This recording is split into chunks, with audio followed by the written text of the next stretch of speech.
Hello my dear student, कैसे हैं आप सभी लोग। आप सभी का स्वागत करती हूँ आपके अपने यूट्यूब चैनल सितंबर शिल्पी क्लासेस में। फ्रेंड्स, आज की क्लास में हम लोग मूल्यांकन पढ़ेंगे। हम लोग गृह प्रबंधन के चरण पढ़ रहे हैं, जिसमें पहला चरण आपका आयोजन है, दूसरा जो चरण है बच्चों वो आपका संगठन है, तीसरा नियंत्रण है और चौथा मूल्यांकन है। मैं हर क्लास में बताती हूँ और आज क्लास में फिर से बता दे रही हूँ, क्योंकि यहाँ इस क्वेश्चन से बहुत कंफ्यूजन बन जाता है। जब आपका गृह प्रबंधन के चरण पूछे जाए तो चरण आपके 4 होते हैं: आयोजन, संगठन, नियंत्रण, मूल्यांकन। और गृह प्रबंधन के मुख्य चरण या प्रमुख चरण पूछे जाए तो 3 होते हैं: आयोजन, नियंत्रण और मूल्यांकन। मूल्यांकन क्या होता है? देखो, मूल्यांकन ये है कि हमने आयोजन कर लिया, प्लान बना लिया, फिर संगठन कर लिया यानी लोगों में बांट दिया उस चीज़ को, फिर कंट्रोल कर लिया यानी नियंत्रण कर लिया।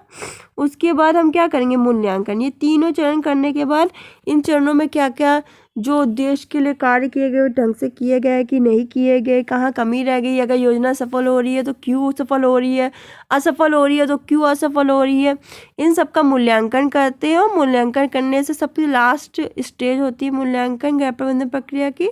इससे हमें अपने उद्देश्य की ओर बढ़ते हैं। ये गृह प्रबंधन प्रक्रिया का आखिरी चरण होता है, चौथा चरण होता है मूल्यांकन, और उसको हम आखिरी सोपान भी बोल सकते हैं।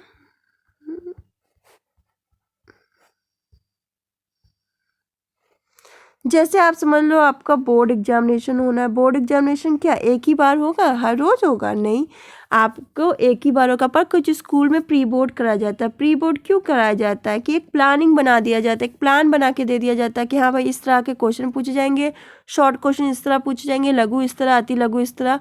और फिर मैम चेकिंग करके आपको देती हैं, आपको एक अंदाज़ा मिल जाता है कि हाँ इस तरह से हमें आंसर लिखना है, इस तरह कॉपी में भरना है अपना नाम वाम, जिससे कि आप बोर्ड पेपर दोगे तो आप एक अपने लक्ष्य तक आसानी से पहुंच जाओगे, अपना बोर्ड में अच्छे से कार्य कर लोगे। और प्री बोर्ड में क्या हो रहा है? आपका प्री बोर्ड देके आप क्या करो? अपना मूल्यांकन कर रहे हो कि मेरी तैयारी कितनी हुई। अगर तैयारी कम हो रही है, नंबर कम आ रहे हैं, तो आप उस चीज़ को और अच्छे से पढ़ोगे और अच्छे नंबर लाओगे। तो देख लेते हैं कि लेविन के अनुसार मूल्यांकन के 4 प्रयोजन होते हैं। यह देखना कि कितनी उपलब्धि हो चुकी है। आगामी योजना हेतु आधार का कार्य करना है, कि मूल्यांकन से हम देखते हैं कितनी उपलब्धि हो चुकी है, कितना हमने गेन कर लिया है। आगामी योजना हेतु आधार का कार्य करना, जो आगामी हमारे प्लान है उसके लिए मूल्यांकन के आधार का, बेस का कार्य करता है। पूरी योजना को संशोधित करने हेतु आधार का कार्य करना, और जो पूरी योजना होती है उसको संशोधित करने हेतु आधार का कार्य भी करता है। जो हमारा जो प्लान है उसको हमको चेंजेस करने, एडजस्टमेंट करने हैं, उसमें कुछ परिवर्तन करने हैं, तो उसका मूल्यांकन क्या करता है? एक आधार का कार्य करता है।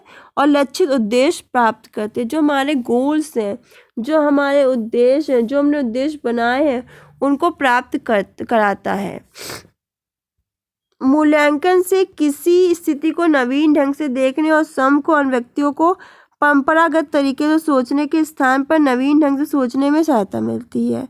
मूल्यांकन से किसी स्थिति को, कोई भी स्थिति है, मूल्यांकन से क्या होता है कि किसी भी स्थिति को नवीन ढंग से देखने, सम को अन्य व्यक्तियों को परंपरागत तरीके से सोचने के स्थान पर नवीन ढंग से सोचने में क्या मिलेगी? सहायता मिलेगी। किसी परिस्थिति के विषय में योजना बनाते समय जैसा सोचा गया हो, भविष्य में वह स्थिति अच्छी भी हो सकती है, बुरी भी हो सकती है। यदि विभिन्न संसाधनों के आधार पर मूल्यांकन किया जाए तो हर परिस्थिति को हम अच्छी तरह देख सकते हैं। मूल्यांकन का जो आधार है वे होते हैं मूल, लक्ष्य और स्तर। जो मूल्यांकन के आधार होते हैं वो मूल, लक्ष्य व स्तर होते हैं, जिन्हें प्रत्येक व्यक्ति जाने अनजाने में प्राप्त कर चुका होता है। सुनिश्चित लक्ष्य ही मूल्यांकन की दृष्टि से क्या होते हैं? उपयोगी होते हैं। जो सुनिश्चित लक्ष्य होते हैं, गोल होते हैं, वो मूल्यांकन की दृष्टि से उपयोगी होते हैं। मूल्यांकन क्या है?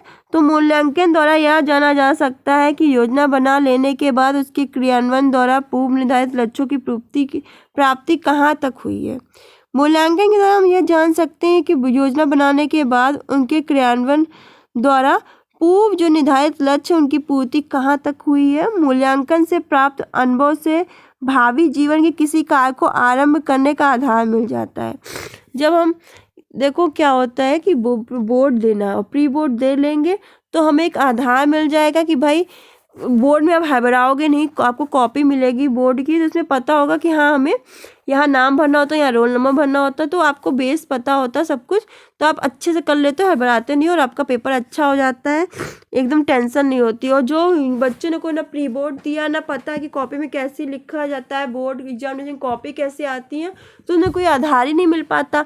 आधा टाइम तो उनका बोर्ड के पेपर में समझने में चला जाता है कि यहाँ क्या फॉर्म, यहाँ क्या फिल करना है, यहाँ क्या फिल करना है। तो ये इसी तरह जैसे महिंद्रा कोचिंग है या कोई कोचिंग है तो वहाँ पे आप ओमार शीट दी जाती है, ओमार शीट पे क्यों प्रैक्टिस कराई जाती है, अब तो ऑनलाइन हो गया है, पर सीटेक का पेपर तो आप लोग ओमार शीट पे दे रहे हो ना, क्यों दी जाती, इसलिए दी जाती कि ओमार शीट पे आप काम करोगे तो आपका टाइम बचेगा, आप ओमार शीट भरना सीखोगे, जिससे एग्जामिनेशन में आपका फाइनल एग्जाम हो रहा है तो आप घबरा ना जाओ, परेशान ना हो जाओ।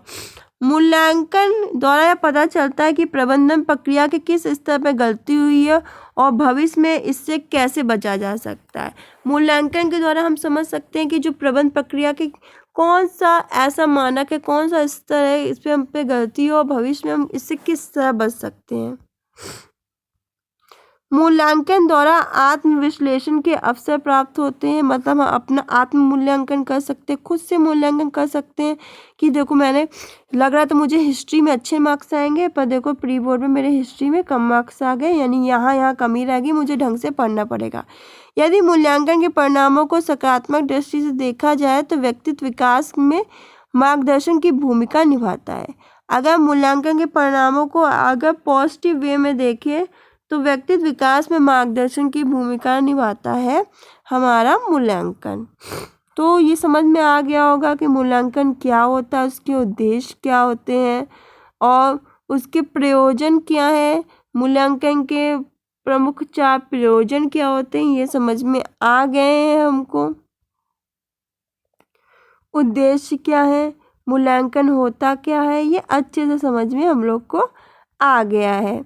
नेक्स्ट क्लास में हम लोग जो पढ़ेंगे ना, अभी मूल्यांकन आपका चैप्टर फिनिश नहीं हो गया, आप ये समझो कि मूल्यांकन फिनिश हो गया, नहीं, मूल्यांकन के प्रकार बहुत इंपॉर्टेंट है, यहाँ से क्वेश्चन बहुत बनते हैं।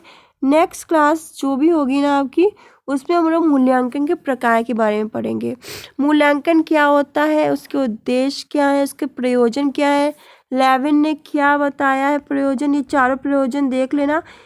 मालूम है वहाँ स्टेप वाइज लिखने को बोलता है ये प्रयोजन। तो पहला है ना कि यह देखना कि कितनी उपलब्धि हो चुकी है, आगामी योजना हेतु आधार का कार्य करना, पूरी योजना को संशोधित करने हेतु आधार का कार्य करना, लक्ष्य उद्देश्य प्राप्त करना, यानी जो लक्ष्य है, जो गोल्स है उनको प्राप्त करना। ये 4 उद्देश्य बताए हैं मूल्यांकन के लेविन ने।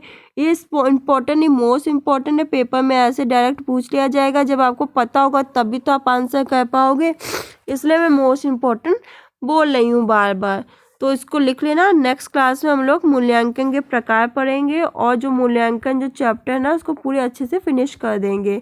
उसके बाद हमें गैर प्रबंधन प्रक्रिया के प्रेरक तत्व उत्प्रेरक तत्व पढ़ने हैं, जो आपके पेपर की दृष्टि से इम्पोर्टेंट है। तो आज के लिए बस इतना ही, मिलते हैं नेक्स्ट क्लास में, धन्यवाद।